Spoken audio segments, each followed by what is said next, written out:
सभी को और एक बार प्रभु यीशु मसीह के नाम से प्यारा भरा सलाम और जय मसीह की। सभी को और एक बार वचन के पढ़ाई के लिए स्वागत करते हैं। पिछली हफ्ते हम प्रभु के आगमन के संबंध में कुछ बातों को देख रहा था। प्रभु के आगमन में हमने बताया कि चार भाग है। कमिंग, प्रभु के आगमन में चार भाग है। सबसे पहले है हमारा रैप्चर या हमारा उठाया ले जाना। उसके बाद आ, हमारा न्याय प्रभु के पास आ, आकाश में हवा में होंगे। उसके बाद प्रभु का दोबारा इस दुनिया में आना, प्रभु के उतर आना, वो होगा। और तीसरा है ये पृथ्वी और जो है आकाश टल जाएगा और आग से जला दिया जाएगा। तो प्रभु के आगमन का चार भाग मैंने आपको बताया। मतलब एक कमिंग जो शब्द है, आ रहा है, वो शब्द में इन चार में से कोई भी हो सकता है या चारों बोलने वाला वचन हो सकता है। मैं आपको इसलिए दो तीन वचन को दिखाता हूं ताकि आपको ये आगमन या प्रभु के आना जो शब्द है वो इससे जोड़कर थोड़ा सा सोचने में आपको मदद मिले। The rapture of the church. सबसे पहले हम पढ़ेंगे पहला तस्लोनी 4 का 15 से 18 तक। क्योंकि हम प्रभु के वचन के अनुसार तुमसे ये कहते हैं कि हम जो जीवित है और प्रभु के आने तक बचे रहेंगे, सोए हुओं से कभी आगे न चढ़ बढ़ेंगे। क्योंकि प्रभु आप ही स्वर्ग से उतरेगा। उस समय ललकार और प्रधान दूत का शब्द सुनाई देगा और परमेश्वर की तुरही फूकी जाएगी। और जो मसीह में मरे हैं वे पहले जो उठेंगे। तब हम जो जीवित और बचे रहेंगे उनके साथ बादलों पर उठा लिए जाएंगे कि हवा में प्रभु से मिले। और इस रीति से हम सदा प्रभु के साथ रहेंगे। इस प्रकार इन बातों से एक दूसरे को शांति दिया करो। अभी ये एक ऐसा वचन है जहां प्रभु का आना या उतरने के बारे में लिखा है। लेकिन प्रभु उतर रहा है कर कर लिखने के बावजूद भी हम प्रभु को हवा में मिलते हैं। मरे हुए लोग और जिंदा लोग जो प्रभु में हैं वो बादलों में आपस में मिलेंगे और फिर हम मिलकर हवा में यीशु मसीह को मिलेगा। ध्यान देना, लिखा है कि प्रभु उतर रहा है लेकिन प्रभु पृथ्वी तक नहीं आया। अभी मैं ये क्यों बता रहा हूं, क्योंकि पृथ्वी में प्रभु के आगमन या आना और हवा में आने में फर्क है कि नहीं।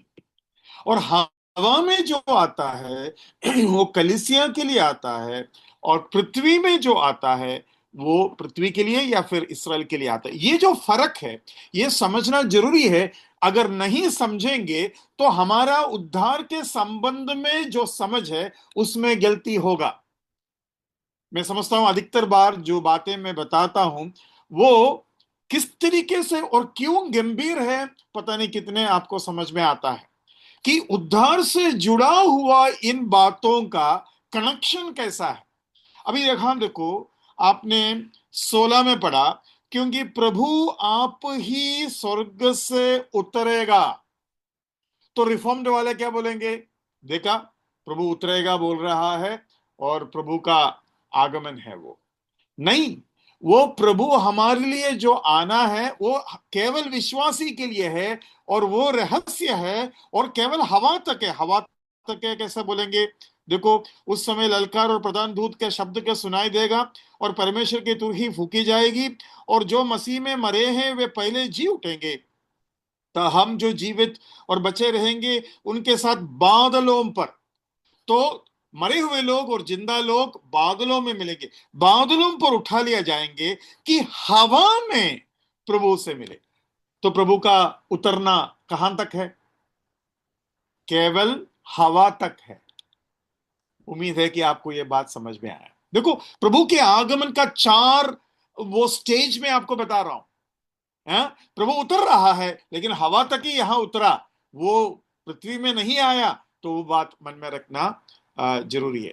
अभी प्रभु का आगमन में दूसरा बात है कि वो न्याय, मसीह में विश्वासियों का न्याय करने के लिए उतरेंगे। अभी उसको हम देखते हैं। अभी हम उठा लिया के बाद हमारा न्याय होगा, वो भी एक उतरना है, वो भी एक कमिंग है, कमिंग। जरा पढ़िए पहला तस्सलोनी 2:19। यहाँ लिखा है, भला हमारी आशा या आनंद या बड़ाई का मुकुट क्या है? क्या हमारे प्रभु यीशु के सन्मुख उसके आने के समय तुम तुम ही न होंगे? हाँ, उनसे आने के समय। अभी ये जो वचन है, ये न्याय, विश्वासियों का न्याय का समय है। विश्वासियों का न्याय का समय है करके मैंने कैसा बोला? क्योंकि उस समय मुकुट दिया जा रहा है। और जब मुकुट दिया जा रहा है, जो आत्माओं को जीतेंगे उसके लिए भी मुकुट दिया जाएगा। तो पौलुस बोलता है, भला हमारी आशा या आनंद या बड़ाई का मुकुट क्या है? क्या हमारे प्रभु यीशु के सम्मुख उसके आने के समय तुम ही ना होंगे? मतलब तुम लोगों को मैंने सुसमाचार सुनाया और तुम्हारे आत्माओं को जीतने का मौका मुझे मिला, और प्रभु जब आएगा और प्रभु के सम्मुख, प्रभु के सामने मुझे तुम्हारे वजह से, तुम्हारे द्वारा उस आनंद का मुकुट मुझे पहनाए जाएंगे। देखो, प्रभु के आगमन यहां भी लिखा है, आपने ध्यान दिया? वो शब्द ध्यान दिया? उधर लिखा है, उसके आने के समय तुम ही ना होंगे। उसका आने के समय। तो देखो, प्रभु के आगमन का दो भाग मैंने बताया। एक हवा में आया, हमको उठाया। उसके बाद न्याय हो रहा है, वो भी आगमन के अंदर जुड़ा हुआ एक बात है। उम्मीद है कि आपको समझ में आ रहा है। तीसरी बात क्या है? तीसरी बात, प्रभु पृथ्वी में आना चाहिए, वो भी एक आगमन है। मतलब इसको अलग अलग करना जरूरी है। रिफॉर्म्ड वाले इसको एक करते हैं और वो हमारे उद्धार से जुड़ा हुआ गड़बड़ियों को बनाएंगे। इसलिए ये आगमन या प्रभु के आगमन को गंभीरता से हम देख रहा है। आइए अभी हम पहला तस्सलोनी 3:13 देखेंगे। पहला तस्सलोनी 3:13। ताकि वह तुम्हारे मनों को ऐसा स्थिर करे कि जय हमारा प्रभु जब हमारा प्रभु यीशु अपने सब पवित्र लोगों के साथ आए, तो वे हमारे परमेश्वर और पिता के सामने पवित्रता में निर्दोष ठहरे। देखो, अभी यहां का सीन फिर बदल गया है। यहां क्या लिखा है? ताकि वह तुम्हारे मनों को ऐसा स्थिर करे कि जब हमारे प्रभु यीशु अपने सब पवित्र लोगों के साथ आए, तो वे हमारे परमेश्वर और पिता के सामने पवित्रता में निर्दोष ठहरे। तो सब पवित्र लोगों के साथ आए। वो पवित्र लोग कौन है? वो पवित्र लोग कलीसिया है। मैं और एक भाग आपको दिखाना चाहता हूं, जो इन दिनों में मेरा ध्यान उस पर काफी गया है। मेरे साथ आइए सकरिया का पुस्तक। सकरिया का पुस्तक, उसका 14:5 पढ़िए। 14:5। पिछली बार जब भी हमने ये पढ़ा था। तब तुम मेरे बनाए हुए उस खड्ड से होकर भाग जाओगे, क्योंकि वह खड्डा आसेल तक पहुंचेगा। वरन तुम ऐसे भागोगे जैसे उस भूईडोल के डर से भागे थे, जो यहूदा के राजा उज्जियाह के दिनों में हुआ था। तब मेरा परमेश्वर यहोवा आएगा और सब पवित्र लोग उसके साथ होंगे। हाँ, तब मेरा परमेश्वर आएगा। जब आएगा, इसराइल यीशु मसीह के पास भाग कर जाएंगे, जो तराई बना ओलिव पहाड़ दो भाग हो जाएगा, उस ओलिव पहाड़ से होकर, उसका तराई से होकर इसराइल भागकर प्रभु के पास आएंगे। लेकिन प्रभु के साथ तब कौन है? संत लोग हैं। और वो संत लोग कौन है? वो मसीह में मरकर जी उठा हुआ संत लोग है, जो अपने तोहफा या सम्मान या क्या बोलते हैं, अपने रिवॉर्ड्स को, अपने न्याय के बाद जो भी उनको प्रभु ने प्रतिफल दिया, उन सारे महिमा के साथ आते हुए देखेंगे। तो यह प्रभु का पृथ्वी में आने का बात बता रहा है। और उम्मीद है कि आपको मालूम है कि प्रभु यीशु मसीह जब पृथ्वी में आएंगे, ओलिव पहाड़ में छुएगा और ओलिव पहाड़ दो भाग हो जाएंगे। वो भाग आपको 4 में मिलेगा। 4 जरा पढ़िए, ओलिव पहाड़ में छूने वाली बात पढ़ लेते हैं। और उस समय वह जलपाई के पर्वत पर पांव धरेगा जो पूरब और यरूशलेम के सामने है। तब जलपाई का पर्वत पूरब से लेकर पश्चिम तक बीचों बीच से फटकर बहुत बड़ा खड्ड हो जाएगा। तब आधा पर्वत उत्तर की ओर और आधा दक्षिण की ओर हट जाएगा। अच्छा, ये इंग्लिश में लिखा है, his feet will stand on the mount of olives. Olives या जैतून के पहाड़ लिखा है, लेकिन आपने पढ़ा जलपाई का पर्वत। किसी को मालूम है जलपाई का अर्थ क्या है?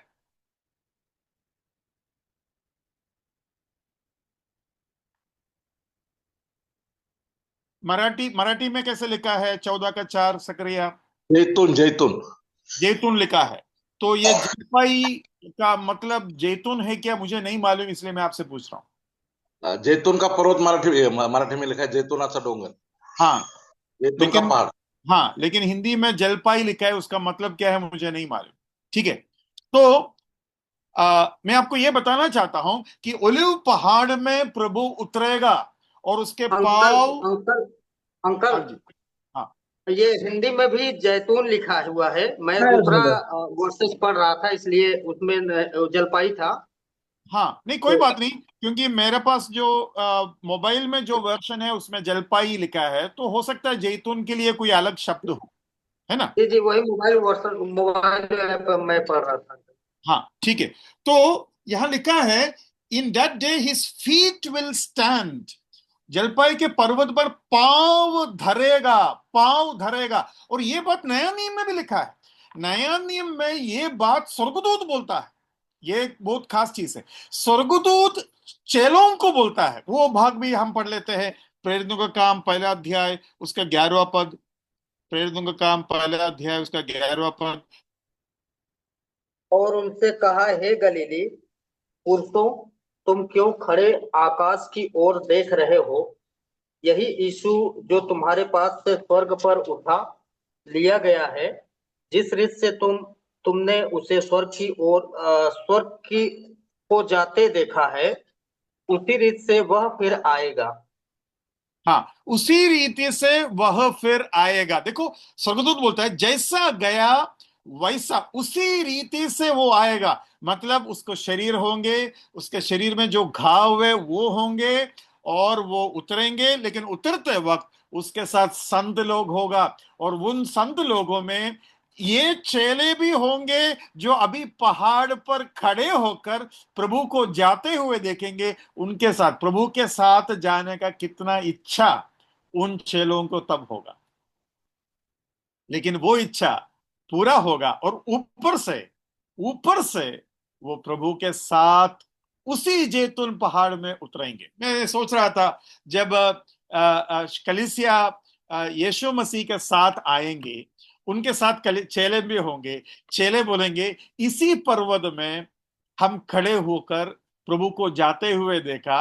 आज प्रभु के साथ इसी पर्वत में हम वापस आ रहा है। उस दिन हमको बोला था, तुम आते हुए देखोगे, जबकि आते हुए देखने के लिए हम खुद ही उसके साथ आ रहे हैं। कितना अनोखा एक मोमेंट, एक समय वो होगा, मैं सोच रहा था। एनीवे, वो हो गया। तीसरा, उधर भी आगमन शब्द लिखा है, आपने ध्यान दिया होगा। आएगा, आएगा। तो आना उसका मतलब केवल एक बार नहीं, उसमें कई पोर्शंस है कर मैं आपको बता रहा हूं। अभी चौथा जो शब्द है प्रभु के आगमन के संबंध में, दूसरा पत्रस 3 का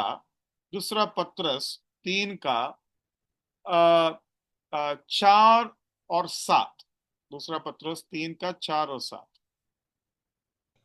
और कहेंगे, उसके आने की प्रतिज्ञा कहाँ गई? क्योंकि जब से बाप दादे सो गए हैं, सब कुछ वैसा ही है जैसा सृष्टि के आरंभ में से था। अभी उसका 7 पढ़िए। पर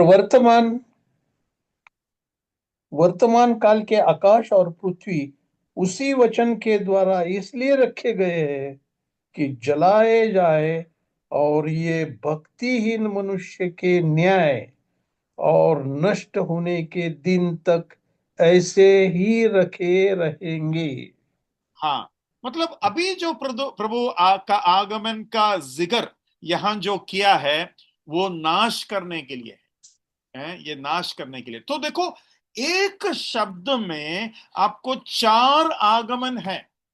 तो इसमें कौन सा शब्द इस्तेमाल किया है, किसके लिए इस्तेमाल किया है, वो ये समझना बहुत ही जरूरी है। किसी ने कहा कि प्रभु के आगमन के संबंध में जो आपका थियोलॉजी है, जो आपका समझ है, वो आपका पूरा उद्धार का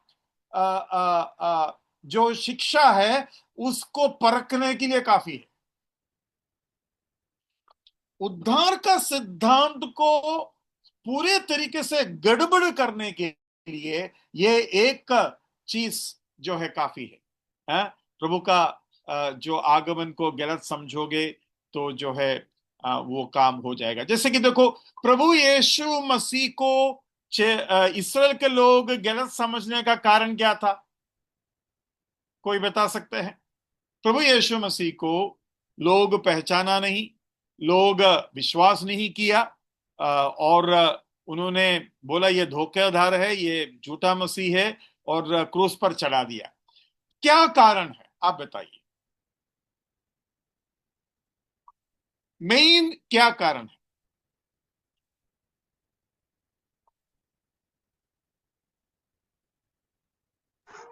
वो नाजिर से आया था क्या? वो है कारण। वो एक एक कारण बता सकते हैं आप? नासरत से आया, बेतलेहम से आना चाहिए था, नासरत से आया, ठीक है भाई, मान लिया। और मेन कारण लेकिन वो नहीं है। मेन कारण क्या है? उसने अपने आप को परमेश्वर का पुत्र कहा। और परमेश्वर का, हाँ, और लेकिन ब्रदर, परमेश्वर के पुत्र मसीह जो है परमेश्वर के पुत्र होगा।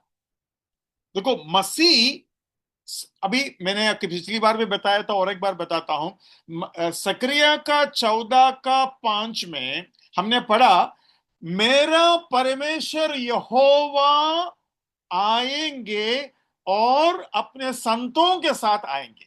मतलब मसीह यहोवा है, मसीह परमेश्वर है, यह पुराना नियम में लिखा है कि नहीं? तो मसीह जरूर कहेंगे मैं परमेश्वर हूं या मैं परमेश्वर के बराबर हूं। यह सच है कि वो यीशु को उसके लिए मारने के लिए तैयार हुआ, क्योंकि वो समझता था ये झूठा मसीह है। अगर मसीह है तो वो अपने आप को परमेश्वर के बराबर करने का अनुमति है उसको। ये थोड़ा समझने के लिए जरूरी है। अगर वो मसीह को मान लेगा, यीशु को मसीह मान लेगा, तो यीशु को परमेश्वर का पुत्र भी मानेगा, यीशु को परमेश्वर के बराबर भी मानेगा, और यीशु को परमेश्वर भी मानेगा। No problem. क्योंकि यीशु मसीह खुद बोलता है ना कि दाऊद ने अपने पुत्र यीशु को, या यीशु को नहीं, अपने पुत्र मसीह को प्रभु कर कर बुलाते हैं। तो दाऊद मसीह को प्रभु कर कर बुलाते हैं। यहां हमने देखा कि यहोवा उतर कर आएंगे कर कर बाइबल में लिखा है, जो मसीह है। और भी मैं आपको एक वचन दिखाने का चाहता हूं। आप मेरे साथ यूहन्ना 12 में आइए। यूहन्ना 12 में एक सुंदर वचन है। यशायाह ने अ, यीशु का महिमा देखा, इसलिए उसने ऐसा कहा कर कर एक वचन है। हाँ, 41 पढ़िए, 41। सॉरी, जो यूहन्ना 12 का 41। यशायाह ने ये बातें इसलिए कही कि उसने उसकी महिमा देखी और कौन सा उसने। महिमा? हाँ, कौन सा महिमा देखी? ये जो बात अभी 40 में जो बात लिखा है, वो यशायाह 6 में लिखा है। तो यशायाह 6 में यशायाह ने जो महिमा देखा, वो यीशु का महिमा है कर कर यूहन्ना बता रहा है। मेरी बात समझ में आया क्या आपको? तो उसके मतलब ये उनको पता है कि यीशु मसीह है या नहीं, वो उनको नहीं पता, लेकिन मसीह परमेश्वर है। मसीह को यशायाह ने देखा यशायाह 6 में, और मसीह वापस आएगा, वो यहोवा है, वो परमेश्वर है, ये सब उनको पता है। तो उनका प्रॉब्लम असल में मसीह को या यीशु को मारना वो नहीं था। यीशु राज्य राज्य के स्थापना करने का कुछ भी नहीं बोल रहा है। रोमी लोगों को मारने के बारे में कुछ भी नहीं बोल रहा है। और वो बोलता है मेरा राज्य ऐहिक नहीं है, हम तलवार इस्तेमाल नहीं करेंगे। अरे, परमेश्वर का राज्य आएगा बोल रहा है, और तुम बोल रहे हो तुम मसीह है, मतलब तुम परमेश्वर है। परमेश्वर का राज्य अगर आना है तो इन रोमी लोगों को हटाओ और इसराइल को आजाद करो और परमेश्वर का राज्य शुरू करो। और ये उल्टा रोमी लोगों का कर देता है, रोमी लोगों को कर देता है, और मत्ती को शिष्य बना दिया, जो कर लेने वाले में से, महसूल लेने वाले से एक है। महसूल लेने वाले में से के पास जाकर खाना खाते हैं और पापियों के साथ उठते बैठते हैं। राज्य कहां है? और तुम्हारे बारे में बोलने वाला यूहन्ना को हेरोदा ने मार दिया। अरे, राज्य कहां है? और उल्टा तुम रोमी लोग जो आजादी हमको अभी दे रखा है उसको भी खत्म करने वाला है, क्योंकि तुम्हारे पीछे बहुत भीड़ आ रहा है। तो मसीह राज्य अगर नहीं बनाएंगे तो हमें ऐसा मसीह नहीं चाहिए जो राज्य नहीं बनाएगा। और मैं आपको बताता हूं, इसराइल यीशु का पहले भी कईयों को मसीह मान चुका है, यीशु के बाद में भी कईयों को मसीह मान चुका है। और उसका कारण क्या है मालूम है? वो सब राज्य बनाने का कोशिश किया। राज्य बनाने का कोशिश करोगे तो आपको स्वीकार करेगा। और इतने सब ताकत के बाद अगर आप देखो, राजा बनाने का कोशिश भी उन्होंने किया था, यीशु राजा बना नहीं। तो इनको इनको लगा यार, ये जो यीशु है ना, ये तो गड़बड़ वाला यीशु है ना। तो इसलिए वो बिल्कुल उसके लिए राजी नहीं हुआ। तो मैं आपको बताना चाहता हूं कि परमेश्वर के आगमन, ये यहां जो हम पढ़ते हैं, एक सेकंड। हाँ, पहला दूसरा पत्रोस 3 का 3 और 7 में जब हम पढ़ते हैं, उधर हम देखते हैं कि प्रभु के आगमन का चौथा रीजन ये है कि वो नाश करने के लिए आ रहे हैं। और ये लोग यही चाहा कि परमेश्वर जो है आए और उनके दुश्मनों को नाश करे, और पूरा दुनिया जो है उनके सामने घुटना टेके, और इसराइल अपने आप को बड़ा बनाए। जबकि इन लोग देख रहा है कि ये फरीसी लोगों को, सदूकी लोगों को, याजकों को क्या बोलते हैं, डांटते हैं। मंदिर में आकर चाटा का इस्तेमाल या कोड़ा का इस्तेमाल करते हैं, और राजा बनाने का कोशिश जब करते हैं तो ये मना करते हैं। और इसको घोड़ा बिल्कुल पसंद नहीं है, गधा पसंद है। तो इन्होंने बोला ये नहीं चलेगा, ये उल्टा कर देने वाला राजा है, ये परमेश्वर का राज्य हो ही नहीं सकता। लेकिन मैं काफी दिनों तक इसको इस एक सच्चाई को ढूंढते रहा। क्या यहूदियों को पता था कि आने वाला मसीह परमेश्वर होंगे या नहीं? इसका काफी मैं खोज में थे। और सबसे ज्यादा मुझे इस बात पर देखकर मुझे अच्छा लगा जहां जकरिया 14 का 5 लिखा। वो मुझे काफी तसल्ली दिया। हाँ जी, ये तो एकदम साफ साफ लिखा है कि परमेश्वर यहोवा उतर कर आएंगे और अपने संतों के साथ आएंगे। तो ये मुझे काफी तसल्ली दिया। अभी मैं आपको बताना चाहता हूं कि देखो, यहां रिफॉर्म्ड वाले का गलती, अभी मैं ये बात इसलिए अभी छेड़ा क्योंकि यहूदियों को गलती हुआ कैसे, उनका एक सिद्धांत जब गलत हो जाता है उनके पूरे उद्धार के ऊपर असर पड़ गया, मसीह का पहचान में असर पड़ गया। कौन सा सिद्धांत में गलत हुआ? राज्य के सिद्धांत में जब गलत हुआ तो उनका उद्धार ही चला गया, उनका मसीह चला गया, उन्होंने मसीह को क्रूस पर मार दिया और वो अंधा हो गया। वैसा ही आज भी हम अगर प्रभु के आगमन के संबंध का या डिस्पेंसेशन, खास करके डिस्पेंसेशन अगर ठीक से नहीं समझेंगे, उद्धार के समझ के ऊपर काफी असर होगा। और कितने लोग, पिछली बार मैंने बताया मत्ती 24:13 को उठाकर बोलते हैं, देखो जो अंत तक नहीं धीरज धरेंगे उसका उद्धार चला जाएगा, अंत तक जो धीरज धरेंगे उसी को उद्धार मिलेगा। लेकिन मैंने आपको पिछली बार बताया उसका मीनिंग वो नहीं है, उसका मीनिंग ये है प्रभु यीशु मसीह अभी जो हमको दे रहा है वो अनुग्रह के उद्धार है, अनुग्रह के सुसमाचार है। जैसे ही हम मन फिराते हैं हम यीशु मसीह को स्वीकार करते हैं, मन फिराकर यीशु मसीह को स्वीकार करते हैं, इसलिए हमारा उद्धार होता है। लेकिन यूहन्ना बपतिस्मा ने जब सुसमाचार सुनाया परमेश्वर का राज्य आ रहा है, तब स्वीकार करने के लिए उनके पास यीशु नहीं है, केवल मसीह का समाचार है। मसीह आएगा, मसीह आएगा, मसीह तुम्हारे बीच में है, मसीह बड़ा है, मसीह का जूता में उठा नहीं सकता, मसीह तुम्हारा तुम्हें पवित्र आत्मा से क्या बोलते हैं, पवित्र आत्मा से बपतिस्मा देंगे। लेकिन है कौन मसीह? यीशु है मसीह कर कर नहीं बताया यूहन्ना ने। लास्ट में जब बताया तो कुछ ही लोग यीशु को स्वीकार किए। यीशु को जब तक मसीह को स्वीकार करने से काफी नहीं है, मसीह को, प्रिय भाई बहनों, मसीह को यहोवा साक्षी लोग मानते हैं, मुसलमान मानते हैं, मसीह को यहूदी लोग मानते हैं और मसीह को हम भी मानते हैं। लेकिन इसमें से केवल हम हैं जो मसीह यीशु है कर कर मानते हैं। यह फर्क है। एक और वचन है जो अभी मुझे कहते कहते याद आया, मुझे मालूम नहीं मैं तुरंत उसको उठा पाएगा कि नहीं, फिर भी मैं थोड़ा सा कोशिश करता हूं। बहुत दिन पहले उस वचन को मैंने ध्यान दिया था, माफ करना। अभी जब आप लोगों को सिखा रहा था तब मुझे याद आया। मैं थोड़ा सा कोशिश करता हूं। प्रेरितों के काम पर आइए। हाँ, 2:32 निकालिए। इसी यीशु को परमेश्वर ने जिलाया। देखो, इसी यीशु को, अभी उधर मसीह नहीं बोल रहा है, इसी यीशु को देखो, इसी यीशु, और कोई यीशु नहीं चलेगा, और कोई मसीह नहीं चलेगा, इसी यीशु, नसरेत का यीशु, इसी यीशु, दिस जीसस। हाँ पढ़िए। इसी यीशु को परमेश्वर ने जिलाया जिसके हम सब गवाह है। हम तो इसी यीशु जो शब्द है आपको मिला। अभी 6:14 भी देखिए, 6:14। क्योंकि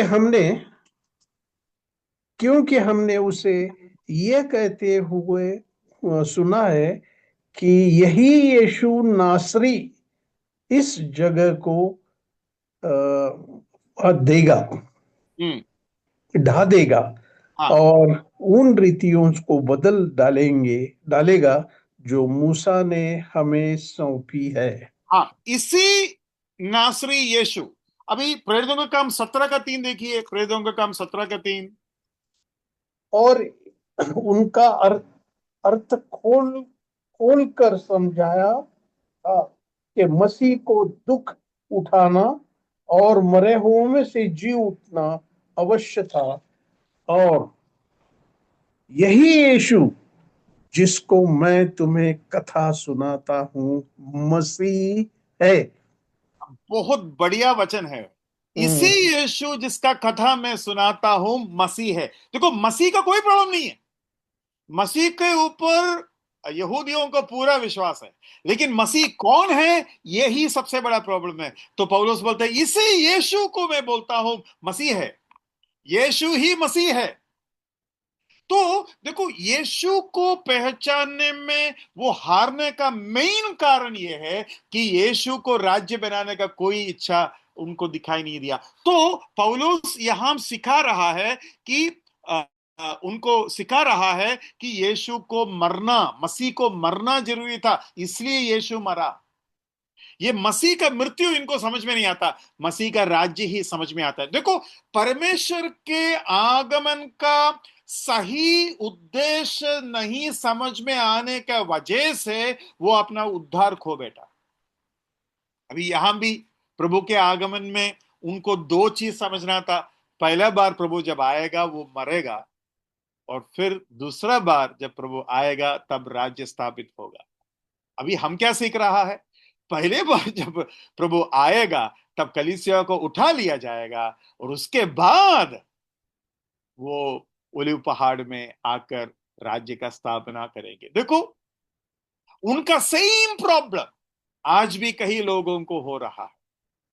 मतलब ये जो सिद्धांत उद्धार का हम सीखते हैं, उद्धार का सिद्धांत को कमजोर करने वाले इन बातों के ऊपर हम ध्यान दे रहा है ताकि हमें समझ में। अभी मैं बहुत इज्जत देने वाला एक प्रभु का दास है, मैथ्यू हेनरी। मैथ्यू हेनरी का जो क्या बोलते हैं, मैथ्यू हेनरी का कमेंट्री जो है, कुछ 22 या 23 वॉल्यूम है। 22 या 23 वॉल्यूम है।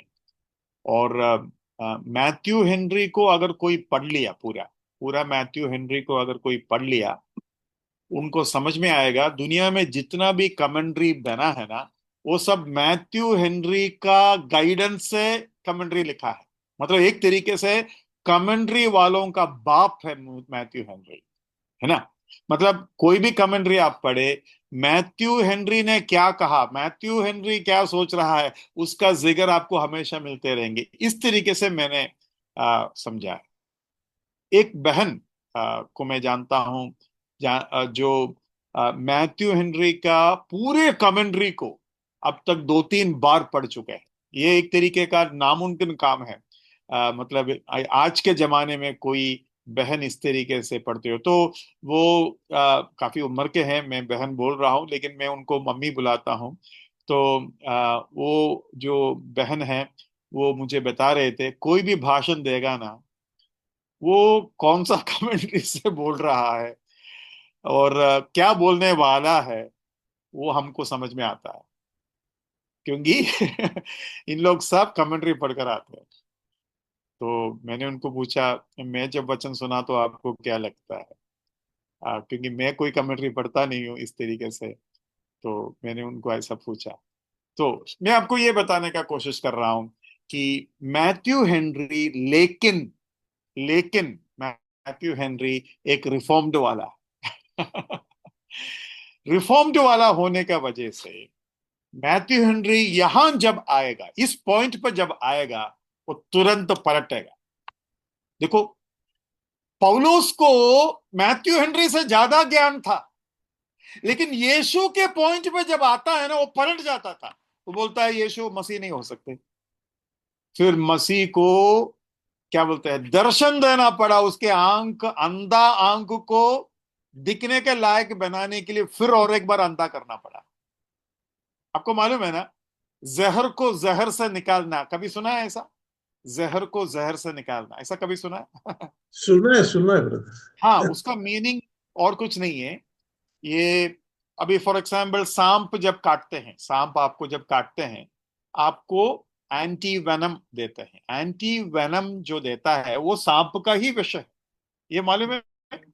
एक्चुअली सांप का विष नहीं बोल सकते, सांप का विष को घोड़े पे लगाते हैं, और घोड़े के लहू के अंदर से इस वेनम को बाहर निकालते हैं। जो घोड़ा ने इस सांप के विष को मारने के लिए जो बॉडी में प्रोड्यूस किया था, उसको निकालते हैं और वो हमारे अंदर लगाते हैं। अच्छा, मैं आपको बताऊं, सांप अगर काटेगा ना, आपको सांप का नाम पहचानो, कौन सा सांप ने काटा, वो सांप के नाम बताओ, ऐसा कुछ बताने की कोई जरूरत नहीं है। आप सीधा जाकर बताओ मुझे एक जहरीला सांप काटा है, मुझे एंटी वेनम दे दो। सारे एंटी वेनम कॉमन है, लेकिन किंग कोबरा का जहर अगर आपके अंदर गया तो उसके लिए एंटी वेनम नहीं है। तो उसके बारे में ये रीजन बताया है, एक, आपको टाइम नहीं मिलेगा, मतलब हॉस्पिटल तक पहुंचकर ये पूरा काम करने का टाइम नहीं मिलेगा। और बाकी सांपों के जैसे किंग कोबरा नॉर्मली नहीं काटेगा, जितना तर हो सके बिना काट कर वो भाग जाएगा, काटने का कोशिश नहीं करेगा। लेकिन किंग कोबरा से भी डरने का जरूरत नहीं, किंग कोबरा भाग जाएगा या आप भाग सकते हो, आपका मतलब इतना वो नहीं करेंगे। लेकिन सबसे खतरनाक कौन सा है मालूम है? वो है वाइपर। वाइपर को मुझे नहीं मालूम क्या बोलते हैं। वाइपर का जो आ, जहर है बहुत जहरीला। घोनस घोनस गोनस। घोनस, हाँ। गोनस बहुत जहरीला है। और वो उसका प्रॉब्लम क्या है कि वो 360 एंगल टर्न कर कर मार सकते हैं, और वो जंप कर सकते हैं, पूरा अपने आप को स्प्रिंग जैसा छोटा कर देगा। हम सोचेंगे बहुत दूर है, लेकिन वो फटक से स्प्रिंग जैसे ही उड़ जाएगा हवा में और आपको मार देंगे। तो वाइपर को, सांप को पकड़ने वाले वाइपर को देखेगा ना, वो खुद डरता है, क्योंकि कोई जजमेंट नहीं मिलेगा। और ऊपर से वाइपर का खासियत है, ये है वो अटैक करता ही करता है। बाकी सांप अटैक नहीं करते, भागने का कोशिश करते हैं। किंग कोबरा का जहर नहीं है, ठीक है मान लिया, लेकिन वो जल्दी काटते नहीं है। लेकिन वाइपर ऐसा नहीं है। वाइपर जो है वो बहुत ही अटैक करने वाला, एक मनसा रखने वाला एक सांप है। तो ये बहुत खतरनाक है। तो ये बात मैंने इसलिए बोला क्योंकि आ, हमें ये जो एंटी वेनम जो बोलते हैं, वैसे ही आपको याद है ना, पौलुस को भी एक सांप काटा था। कौन सा सांप था?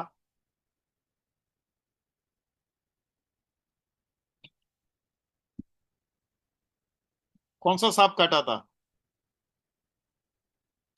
प्रेरितों के काम 28 का 3 बढ़िए। जब पौलुस ने लकड़ियों का गट्टा बटोर कर आग पर रखा, तो एक सांप आंच पाकर निकला और उसके हाथ से लिपट गया।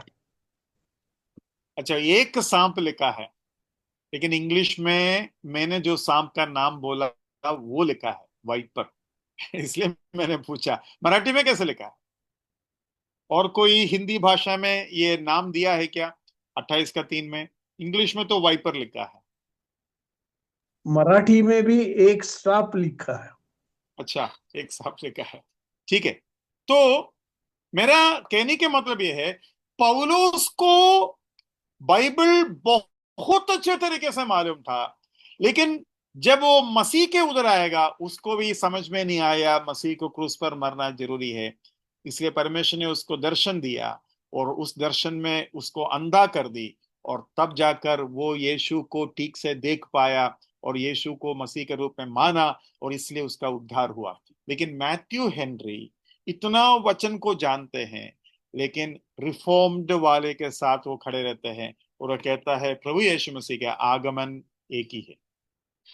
अभी ये जो पहला थिस्सलुनी 4 का 13 से 17, 13 से 18 मैंने अभी 2-3 बार आपको पढ़वाया। उसके बारे में मैथ्यू हेनरी ये कहता है कि प्रभु का आगमन उधर एक ही है। मैं एक उसका पढ़कर सुनाता हूं। दोबारा आगमन न्याय के लिए है, और दोबारा आगमन का न्याय इस पृथ्वी में होगा, और मनुष्य को उसका जस्ट पहले उठा लिया जाएगा। मतलब प्रभु उसको उठाएंगे और तुरंत न्याय होगा। ये मैथ्यू हेनरी नहीं बोल रहा है, ये जो लोगों को उठा रहा है उधर अच्छे तरीके से लिखा है, मसीह में जो मरा उसको जरा और एक बार हम देखते हैं। पहला थिस्सलुनी 4 का 13 से 17। हे भाइयों, हम जानते कि तुम उनके में जो सोते हैं अभी रहो, ऐसा किशोरों के समान शोक करो जिन्हें आशा नहीं क्योंकि यदि हम विश्वसिते हैं कि यीशु मर और जी भी उठा, ही परमेश्वर उन्हें जो यीशु में सो गए हैं उसी के से आएगा, क्योंकि हाँ, बस बस ब्रदर, उतना काफी है। उधर क्या लिखा है? यीशु में जो सो गए हैं वो जी उठेंगे। और जो यीशु में है, देखो, ये यीशु में जो लोग हैं उनके लिए आ रहा है, पहला थिस्सलुनीकि 4 में। और वो वाला जो आगमन है, प्रभु हवा में आएगा, पृथ्वी में नहीं आ रहा है। मैथ्यू हेनरी कैसा बोल रहा है कि यीशु मसीह न्याय के लिए आ रहा है, और वो एक ही आगमन है। उसके आगमन का 2 भाग या 3 भाग या 4 भाग नहीं है। क्यों? क्योंकि वो रिफॉर्म्ड वाले हैं। मतलब थियोलॉजी, आपका जो अंडरस्टैंडिंग है वो वचन के अनुसार अगर आप बदलने के लिए तैयार नहीं है तो गड़बड़ होगा। वचन को पूरी तरीके से आपको अपनाना पड़ेगा, और अगर आपके समझ में गलत है तो आपको थोड़ा रोकना पड़ेगा, आपको मानना पड़ेगा, हाँ ब्रदर, मुझे कुछ तो प्रॉब्लम यहां लग रहा है, उसके बारे में मैं क्लियर नहीं हूं।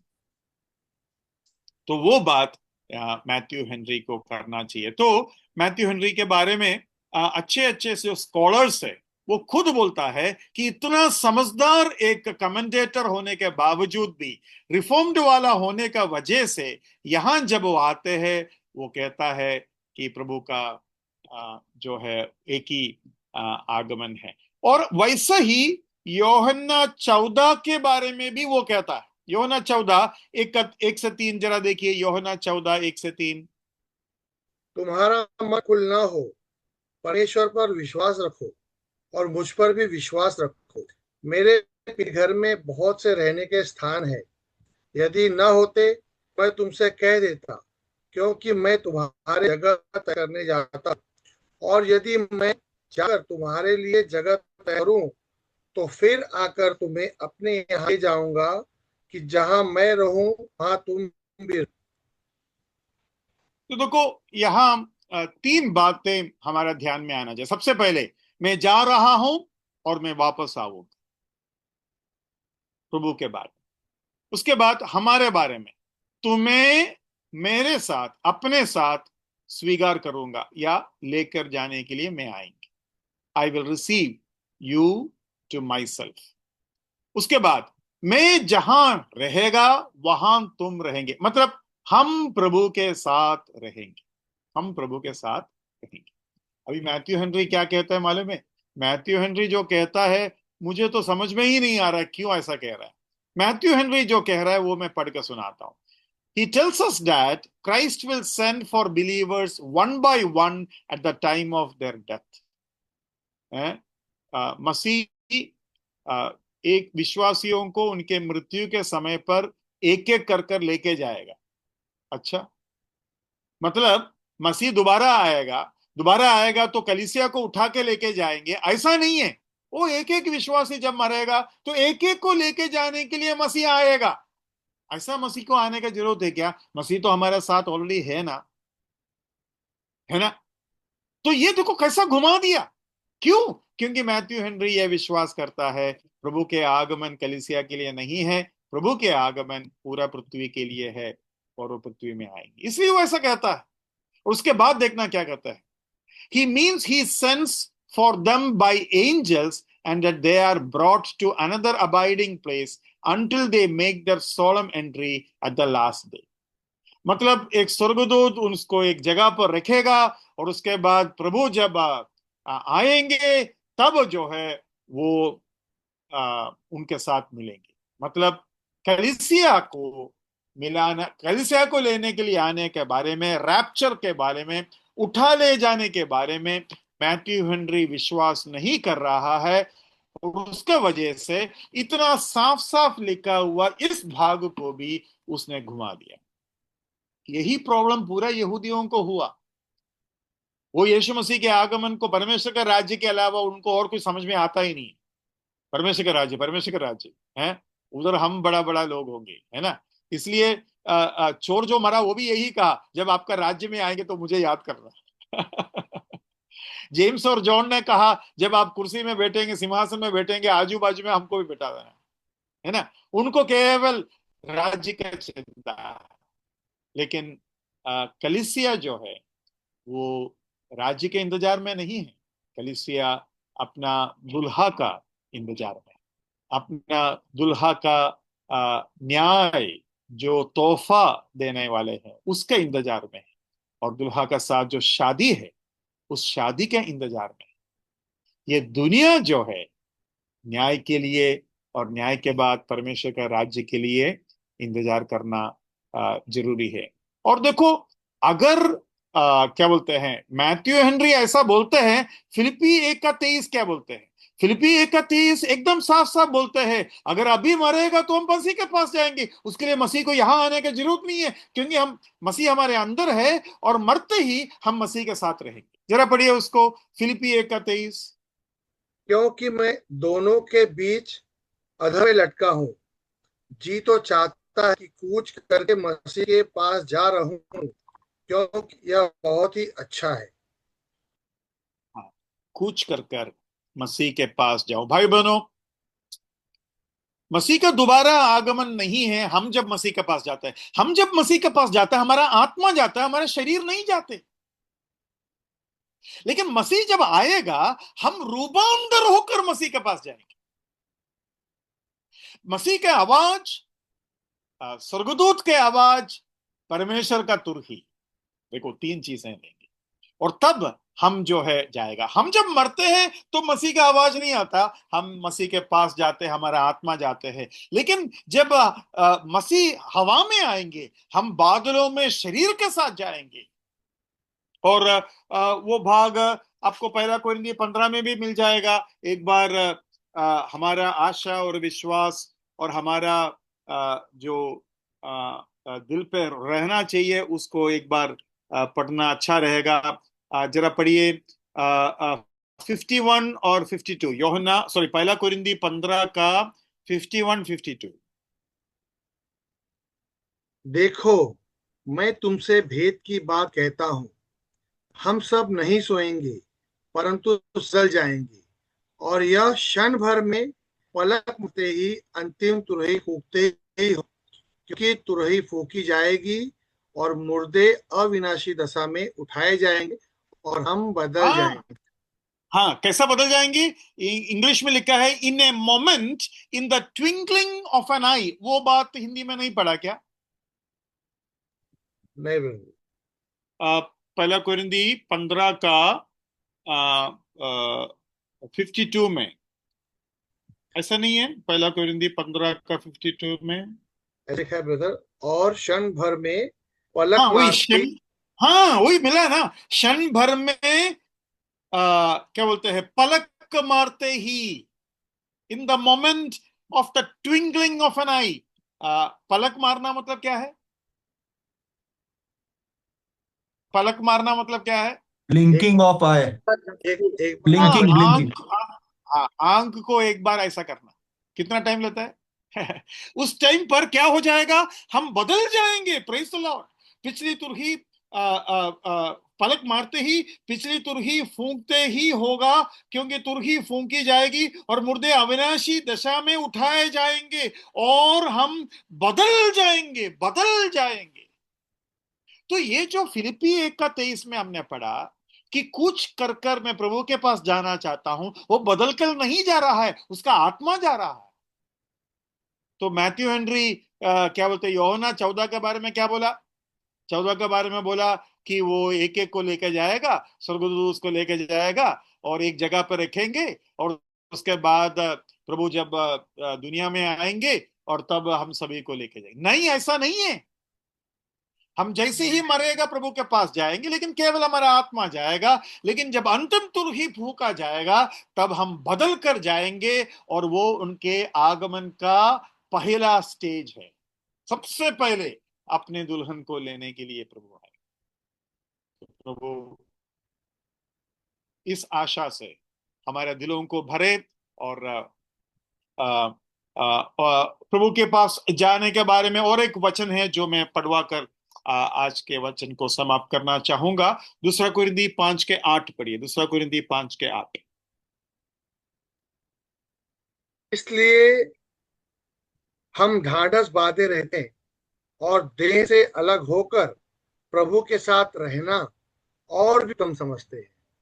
हाँ देखो, उधर एक चीज आपने ध्यान दिया होगा, और देह से अलग होकर प्रभु के साथ रहना और भी उत्तम समझते हैं। मतलब मरने के बाद तुरंत क्या होगा, देह को छोड़कर जाएगा, लेकिन हम अंतिम तुरही में क्या होगा, देह के साथ जाएंगे। ओ प्रेज द लॉर्ड।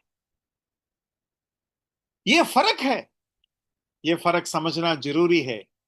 और हमारा आशा भाई बहनों, अगर आज आप मरेंगे, हमारा अति उत्तम परमेश्वर, अति पवित्र परमेश्वर जो हमारे लिए जान दिया, उस प्रभु के पास हम जाएंगे। इसलिए आशा से रहिए।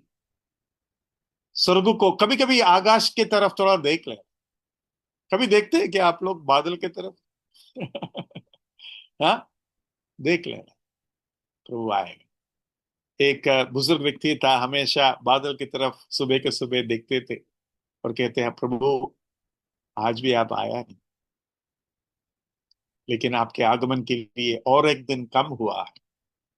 कब आएगा मुझे नहीं मालूम, लेकिन आपके आगमन के लिए और एक दिन कम हुआ। आशा के साथ हम जिएंगे। प्रभु के आगमन के बारे में पहला तस्सलोनी में हम ये भी पढ़ता है कि हम जागते रहे। पिछली बार मैंने बोला ना, वेटिंग काफी नहीं है, वॉचिंग भी चाहिए। इंतजार कर रहा है, लेकिन देख भी रहा है बादलों की तरफ। आप लोग सभी को प्रभु ऐसा बनाए। यहाँ नौकरी है, कमाई है, पढ़ाई है, एग्जाम है, वो सब चाहिए, लेकिन ये मत भूलना, प्रभु इसका बीच में कभी भी आएगा। इसलिए इंतजार में रहिए। इस क्लास में अटेंड करने वाले सारे विश्वासी प्रभु के आगमन के लिए जागता हुआ विश्वासी के रूप में दिखाई दे, कितना अच्छा होगा ना। प्रभु के नाम की महिमा। ब्रदर एक बात पूछूं मैं? हाँ जी। पहली बात, पहला पहला पॉइंट जो था कि प्रभु हवा में आएंगे, और हाँ जी।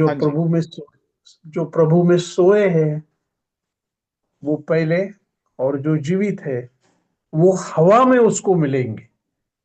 तो इसका मतलब ये हुआ नहीं ना नहीं, ब्रदर? जो जो एक सेकंड ब्रदर, जो जीवित है, मरे हुए लोग जी उठेंगे, और जो जीवित है उनके साथ बादलों में मिलेंगे। तो सबसे पहले हम मरे हुए लोग और जिंदा लोग आपस में मिलेगा, कलीसिया इकट्ठा हो जाएगा, और पूरा कलीसिया हवा में मिलने के लिए प्रभु के पास जाएंगे। बादलों में हम मिलेंगे, हवा में प्रभु को मिलेगा। वो थोड़ा सा फर्क समझ लेना। हाँ, आगे पूछिए। हाँ, आगे ये था मेरा पॉइंट कि ऐसा सिखाया जाता है, मैंने सुना है कि हवा में हमारा न्याय होगा। हम्म। न्याय बोलते हैं। हम्म। एक्चुअली मैं जो समझ चुका हूं आपके सीखने से कि वहां पर हमारा बख्शिश दिया जाएगा। हाँ, उसका आपने सही बताया, लेकिन उसके लिए जो शब्द इस्तेमाल किया है, न्यायासन इस्तेमाल किया है, मतलब तोहफा देना या फिर बख्शिश देना, वही न्यायासन का मतलब है। लेकिन उसके बाद जो न्याय होगा नीचे हाँ, पृथ्वी में, उसको सिंहासन बोलते हैं। तो सिंहासन में दंड होगा। सिंहासन में जो जजमेंट, जो डरावना शब्द है, वो सिंहासन के लिए है। तो जजमेंट जो हमारे लिए है, वो रिजल्ट जैसा है। खेल कूद में रेफरी ने रिजल्ट बोला, तो लेकिन शब्द जो है, न्यायासन शब्द इस्तेमाल किया है। बख्शिश ही देने वाला है, उसका नाम मसीह का न्यायासन।